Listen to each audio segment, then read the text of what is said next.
Assalamualaikum warahmatullahi wabarakatuh. Allahu Akbar, Allahu Akbar, Allahu Akbar, Allahu Akbar, Allahu Akbar, Allahu Akbar, Allahu Akbar, Allahu Akbar, Allahu Akbar, Allahu Akbar kabira, walhamdulillahi katsira, wa subhanallahi bukratan wa asila. La ilaha illallah wahdahu la syarika lah, la ilaha illallah wahdahu wa nasra 'abdahu 'azza jundahu wa hazama al-ahzaba wahdahu.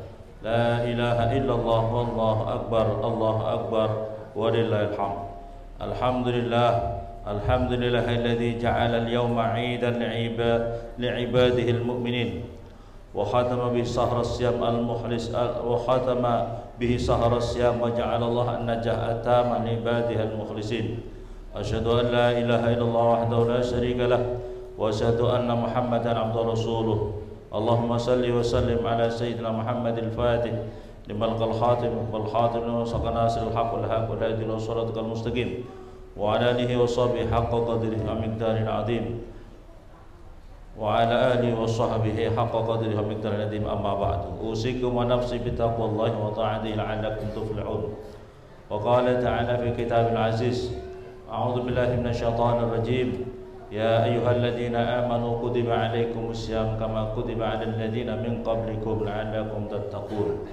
Amma ba'du, ma'asyiral muslimin jamaah Idul Fitri yang dimuliakan oleh Allah Subhanahu wa taala, tiada ungkapan yang lebih tepat untuk kita ucapkan dan kita panjatkan kehadirat Allah Azza wa Jalla kecuali rasa syukur yang tiada terhingga, karena dengan rahmat karunia dan hidayahnya jualah kita dapat berkumpul di pagi ini di tempat yang mubarakah ini dalam rangka salat Idul Fitri. Allahu Akbar, Allahu Akbar, Allahu Akbar, walillahil hamd. Semoga Allah berkenan mensucikan hati, jiwa, raga dan harta kita dari berbagai noda-noda hitam, dosa dan kemaksiatan. Semoga Allah berkenan mengembalikan jiwa dan raga kita kembali suci dan fitrah, dan semoga semakin meningkatkan kita kepada ahsanut taqwim zahiran wa batinan. Wa qala ta'ala, faqim wajhaka lid-din hanifa fitratallahi allati fatara an-nasa 'alaiha la tabdila li khalqillah dzalika ad-dinul qayyim walakinna aktsara an-nasi la ya'lamun.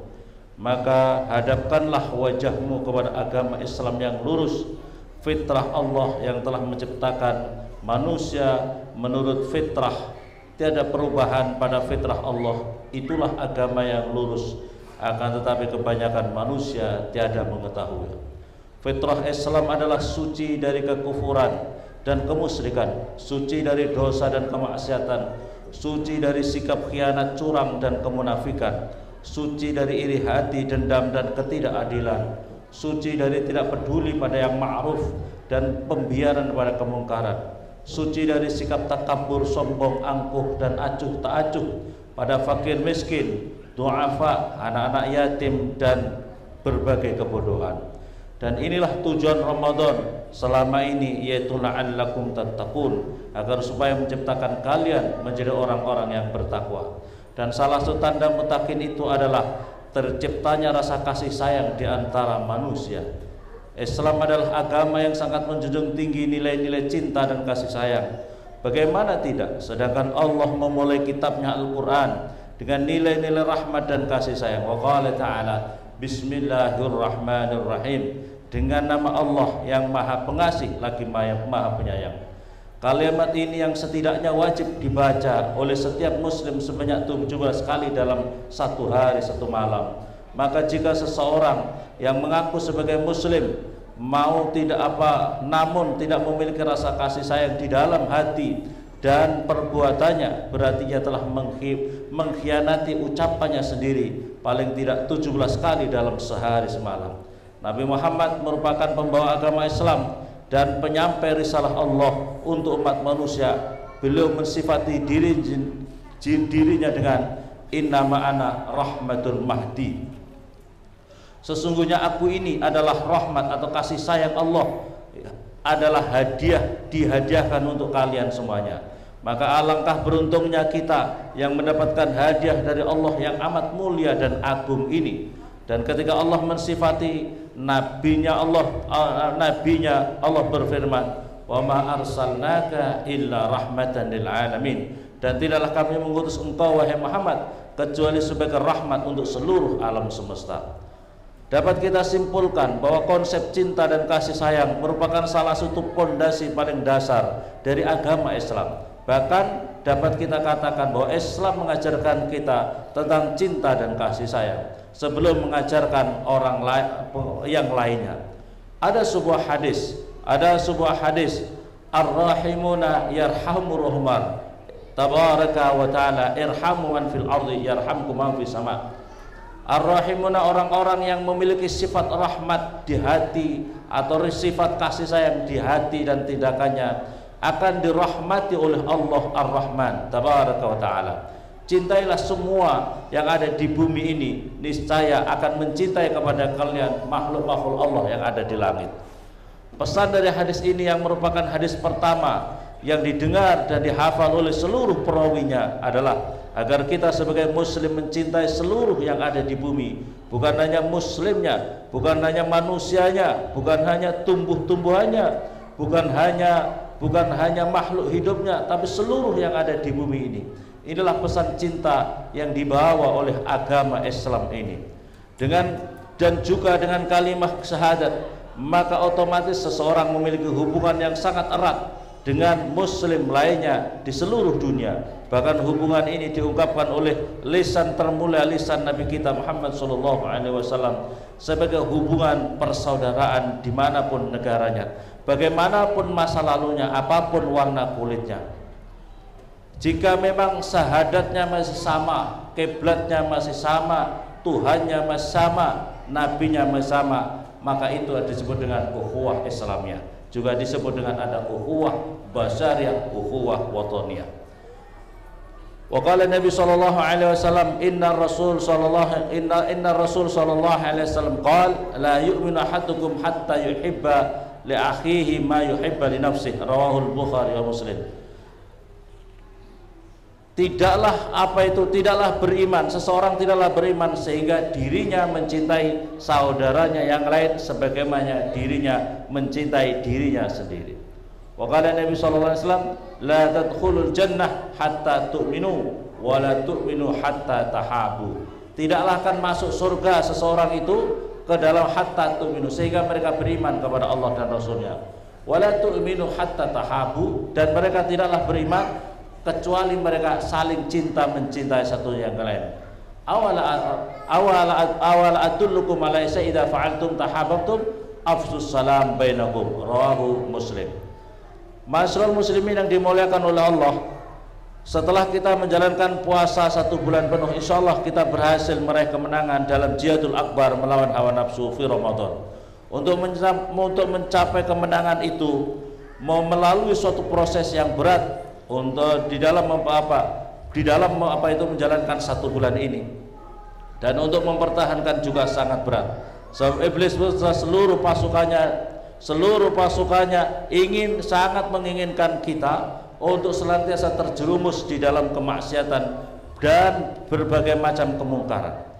Oleh karena itu di dalam Al-Quran diterangkan, la'amla'anna jahannama minal jinnati wa nasi ajmain. Sungguh akan aku penuhi, ini janjinya iblis yang diabadikan oleh Al-Quran, akan aku penuhi neraka jahanam itu dengan kebanyakan jin dan manusia. Di dalam janjinya iblis lagi, fa bi'izzatika la'ughwiyannahum ajmain. Demi keagunganmu ya Allah, aku akan sesatkan seluruh manusia semuanya. Apalagi pada hari ini iblis dan setan-setan pengikut-pengikutnya yang sangat terkutuk itu menjadi marah besar karena mengetahui umat Islam telah mendapatkan ampunan dari Allah Azza wa Jalla. Hal ini sebagaimana terungkap dalam hadis Nabi yang artinya sesungguhnya iblis menjerit keras sekali pada hari ini, hari raya Idul Fitri, setiap hari raya Idul Fitri ini. Lalu kemudian jeritanya itu mendatangkan seluruh setan-setan yang sangat banyak. Kemudian mereka berkumpul dan bertanya, kenapa engkau menjerit, kenapa engkau bersedih Tuhan, ada apa? Iblis menjawab, bukan siapa-siapa, tapi pada hari ini Allah telah memberi ampunan kepada umat Muhammad dari dosa-dosanya. Maka hendaklah kalian terus menggoda sibukkanlah dengan mereka dengan berbagai kenikmatan-kenikmatan dan kesenangan-kesenangan hawa nafsunya, syahwat-syahwat mereka. Apa itu larangan-larangan Allah, minuman apa itu, dan sebagaimana supaya mereka melanggar dari larangan-larangan Allah. Mereka kembali yang biasanya malas sholat, kembali jarang sholat. Yang mereka sudah judi, biarkan mereka berjudi. Mereka yang suka memperturutkan nafsu, yang masih suka pacaran, biarin pacaran lagi. Ini setan punya target untuk kita seperti ini. Jadi supaya kita memperturutkan hawa nafsu lagi. Di dalam Al-Quran qala fabima aghwaytani la'aqudanna lahum siratal mustaqim. Katanya iblis di dalam Al-Quran, ya Allah, demi engkau telah menyesatkan diriku, maka aku bersumpah agar mereka umat manusia ini, keturunan anak Adam, agar mereka duduk di dalam jalan-jalanmu ya Allah. Artinya apa? Mereka duduk ini tidak mau aktif di dalam kegiatan-kegiatan agama lagi. Dan oleh karena itu perhatikanlah, godaan setan itu bisa datang kepada diri kita, kepada anak-anak kita, generasi kita, dari berbagai penjuru. Tidak hanya dari apa itu kanan, kiri, depan, belakang, bahkan dari genggaman tangan kita, yaitu lewat HP kita. HP kita itu bisa menjadikan sebab kita dapat pahala, dan bisa juga sebab kita masuk neraka gara-gara dosa-dosa lewat HP kita.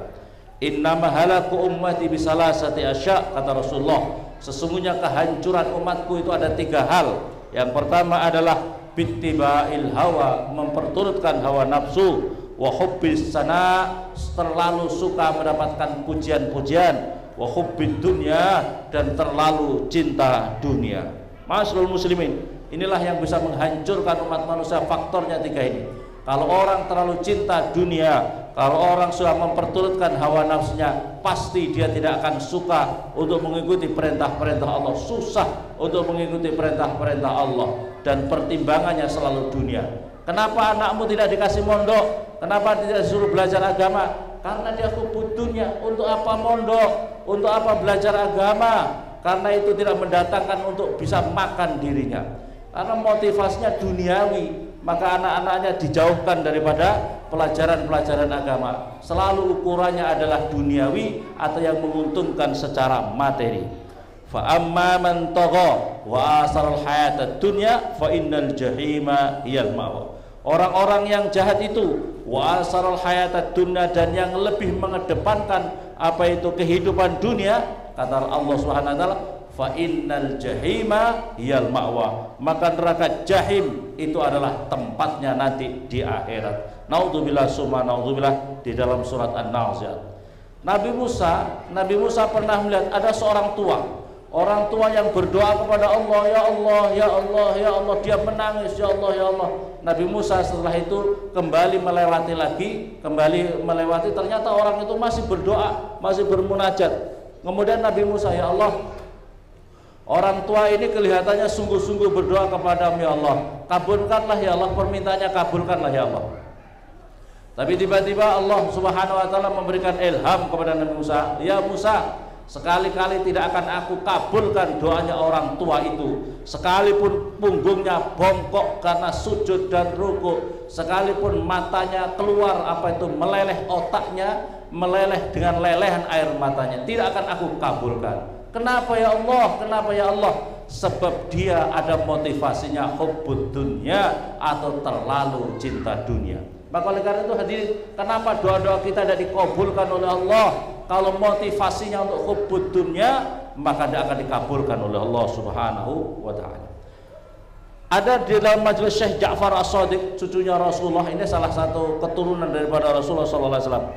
Beliau mengatakan tentang masalah bahayanya hubbud dunya. Maka ada seorang tua namanya Syekh Abi Ya'fur, maka dia berkata, ya Syekh, saya ini termasuk hubbud dunya apa tidak Syekh? Saya ini pekerja keras ya Syekh, tapi saya bekerja ini, saya memikirkan bagaimana kami bisa ibadah kepada Allah. Kalau saya tidak bekerja, bagaimana kami bisa menjalankan sholat dengan istiqomah? Bagaimana saya bisa bangun masjid? Bagaimana saya bisa bantu pondok pesantren? Bagaimana saya bisa bantu fakir miskin, orang-orang yatim di lingkungan kami? Bagaimana kami bisa menjalankan haji? Bagaimana saya memberi ongkos pernikahan anak-anakku untuk apa itu beribadah? Ya Syekh, Apakah kalau saya motivasi kerja saya seperti ini, termasuk hubud dunia yang seluruh amal saya, doa-doa saya ditolak oleh Allah atau bagaimana saya? Kata Syekh Ja'far lah, ada tidak daripada dunia, bal huwa minal akhirah, tetapi itu adalah bagian akhirat. Jadi karena itu kita boleh bekerja sungguh-sungguh, tapi motivasi kita, niat kita harus karena Allah dan tidak bertentangan dengan Allah Subhanahu wa taala. Masyarul muslimin yang dimuliakan Allah Subhanahu wa taala. Tanda kesuksesan dari seseorang di hari yang fitri ini adalah manakala dirinya mampu menjaga nilai-nilai Ramadan sampai akhir hayatnya. Sampai akhir hayatnya, dan inilah persiapan mudik yang sesungguhnya. Kalau kita bekerja bertahun-tahun untuk persiapan mudik di kampung halaman kita, itu adalah mudik kecil dan waktunya singkat dan terbatas. Namun jika kita mudik setelah kematian, itulah mudik yang sesungguhnya. Imam Ali Zainal Abidin, cucu Rasulullah SAW, mengatakan ada 3 waktu, ada 3 perjumpaan yang sangat menakutkan. Yang pertama adalah saat berjumpa dengan malaikat maut. Hadirin, kita semuanya akan berjumpa dengan malaikat Israel, penjemput nyawa-nyawa kita. Ini adalah tidak bisa ditawar. Kalau sudah saatnya datang maka mati. Yang kedua adalah masyaallah muslim, saat bangun dari alam kubur. Saat-saat yang sangat menakutkan kita adalah ketika kita dibangkitkan dari alam kubur, kita akan digiring ke padang mahsyar, kita akan ditentukan mana surga mana neraka kita.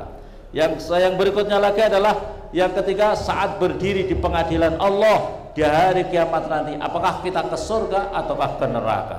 Inilah 3 pertemuan yang harus kita pikirkan, yang harus kita planning, yang harus kita persiapkan betul-betul. 3 pertemuan itu sangat menakutkan untuk kita lalui.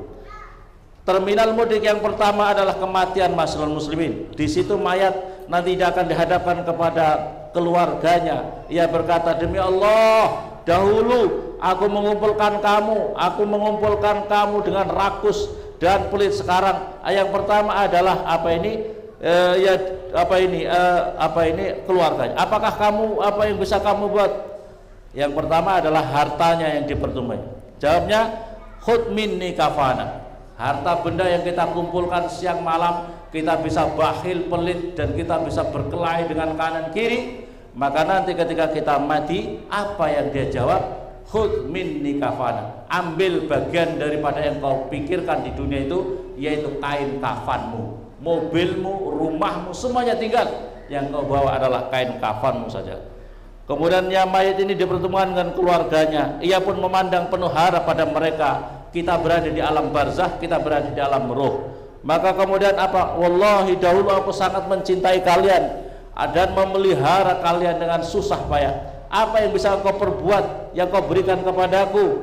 Mereka keluarga itu akan menjawab, kami akan mengantar jenazahmu sampai ke perkuburan, dan kami akan meninggalkan kamu, kamu sendirian di dalam kuburan. Kami akan kembali ke rumah masing-masing.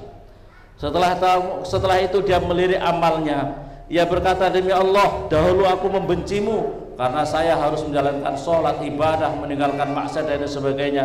Apa yang bisa kau perbuat untukku? Maka ketika punya amal soleh, maka amal solehnya itu kemudian berubah menjadi makhluk, diberikan serupakan dengan makhluk teman yang sangat cakep, yang sangat tampan, yang sangat menawan, yang sangat harum. Aku akan menemani dirimu sampai hari kiamat nanti. Tapi begitu amal kita, kalau amal-amalan kita adalah kemaksiatan-kemaksiatan, maka nanti yang akan datang kepada kita adalah bentuk makhluk yang sangat mengerikan, menakutkan, busuk, yang sangat busuk dan baunya tidak enak. Maka kemudian, kenapa kamu datang? Aku adalah amalmu, aku yang akan mendampingimu di tempat kuburan ini sampai hari kiamat nanti. Masyarul muslimin yang dimuliakan oleh Allah Subhanahu wa taala. Selanjutnya, pada suatu hari Rasulullah melihat pekuburan. Rasulullah pernah melihat di suatu hari beliau menyapa penghuni kubur itu. Wahai ahli kubur, tahukah kalian apa yang terjadi sepeninggal kalian? Istri-istri kalian sudah dinikahi oleh orang lain, harta kalian sudah dibagi-bagikan, Bagaimana kabar kalian semua di kubur ini? Rasulullah bersabda, sekiranya mereka bisa menjawab, mereka berkata bahwa sebaik-baiknya bekal adalah takwa kepada Allah, amal soleh dan akhlakul karimah. Ma'asyiral muslimin yang dimuliakan oleh Allah Subhanahu wa taala, selanjutnya yang perlu kita perhatikan di dalam kehidupan kita ini hadirin adalah jangan sampai kita ini termasuk orang-orang yang tertipu di dunia ini. Apa yang banyak menyebabkan orang tertipu di dalam Al-Quran? Innallaha ghafurur rahim. Sesungguhnya Allah itu zat yang maha pengampun dan zat yang maha pengasih dan kasih sayang. Maka dengan ini merasa seolah-olah bahwa dengan kemaksiatannya, dengan perbuatan jahatnya, itu seolah-olah dirinya masih tetap dikasihi oleh Allah, tetap disayang oleh Allah Subhanahu wa taala. Inilah yang menjerumuskan kita sehingga kita tidak bersungguh-sungguh untuk beramal soleh. Padahal perhatikan, padahal yang perlu kita ambil pelajaran hadirin, Nabi Nuh, ini Nabi hadirin, Nabi Nuh itu punya anak, Nabi Nuh itu punya anak, tapi karena anaknya tidak menjadi anak soleh, jauh daripada agama, tidak sopan sama orang tuanya, apa yang terjadi? Orang tuanya sangat mengharapkan, didoakan anaknya ini, dan ketika mau tenggelam, dia jemput, berulang kali dijemput dengan kapalnya, ayo nak ikut saya nak, enggak saya tidak mau, saya mau naik gunung. Akhirnya gunung semuanya, sampai kemudian sudah mau tenggelam di atas gunung, maka firman-Nya Allah Subhanahu wa taala, innahu laisa min ahlik, innahu amalun ghairu sholeh, dalam surat Hud 49. Sesungguhnya anakmu itu Nuh itu adalah laisa min ahlik, tidak keluargamu. Hakikatnya dia tidak keluargamu, hakikatnya dia tidak anakmu. Innahu amalun ghairu sholeh, karena dia punya amal yang tidak soleh. Perhatikan pula hadirin yang dimuliakan oleh Allah, Qabil dan Habil, anaknya Nabiullah Adam alaihissalam. Qabil yang jahat membunuh saudaranya sendiri Habil. Maka kemudian dua-duanya anaknya Nabi, semuanya dua-duanya masuk neraka. Hadirin yang dimuliakan oleh Allah, karena apa? Karena anaknya menjadi anak-anak yang soleh. Mereka putra-putri Nabi, tapi mereka maksiat, mereka ahli neraka. Dan hakikat keluarga kita hadirin yang dimuliakan oleh Allah, hakikat keluarga kita adalah yang membawa keberkahan, manfaat, adalah keluarga yang selalu soleh atau solehah, yang doanya diterima oleh Allah, yang syafaatnya boleh kita harapkan di hari kiamat nanti. Tapi kalau putra-putri kita jauh daripada agama, suka maksiat dan berbuat dosa, dibiarkan bodoh, tidak mondok, tidak mau ngaji di pondok pesantren, tidak belajar agama, dan justru akan membawa sengsara kedua orang tuanya di dunia dan di akhirat nanti. Naudzubillah. Undur, maka oleh karena itu undur ila auladir rasul. Lihat anak-anaknya seorang rasul, karena maksiat mereka pun neraka, mereka pun dikatakan oleh Allah tidak keluargamu, hakikatnya bukan anakmu lagi. Jadi kalau anak tidak soleh, hakikatnya bukan anak kita, karena dia justru kalau kita mengaku anak terus, padahal dia tidak sholat, padahal dia suka maksiat, padahal dia rajin pacaran, rajin judi, maka itu akan menjerumuskan orang tuanya masuk ke neraka. Maka oleh karena itu tidak anak kita, padahal dia anaknya Nabi. Coba doanya mana mustajab? Doa kita sama doanya Nabi mana mustajab? Doanya Nabi, anaknya Nabi maksiat masuk neraka, apalagi anaknya kita tidak Nabi, tidak kiai, tidak ulama besar, atau tidak apapun juga. Kalau anak kita tidak soleh, maka akan menyebabkan neraka, dan hakikatnya bukan anak kita. Bukanlah hakikat sayang hadirin yang dimuliakan Allah, bukanlah hakikat sayang jika kita biarkan anak-anak bodoh, tidak bisa ngaji, tidak belajar sama seorang kiai. Bukanlah hakikat sayang jika biarkan anak-anak tinggalin sholat, berbuat maksiat sampai akhir hayat.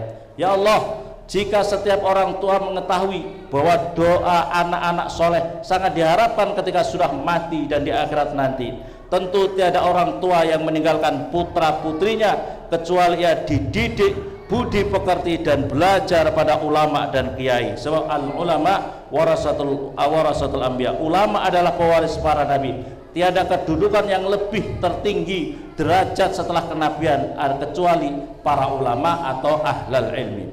Wa qala al-Habib Abdullah bin Ali al-Haddad, la tasqubu da'mat li rahir Ramadan fa Ramadan sayaudu walakin usbu da'mat khassata ay yauda Ramadan wa anta rahil. Kata al-Habib Abdullah bin Haddad, janganlah engkau menangis, janganlah kamu menetes, janganlah kamu tumpahkan air mata kamu karena kepergian bulan Ramadan yang penuh dengan berkah ini.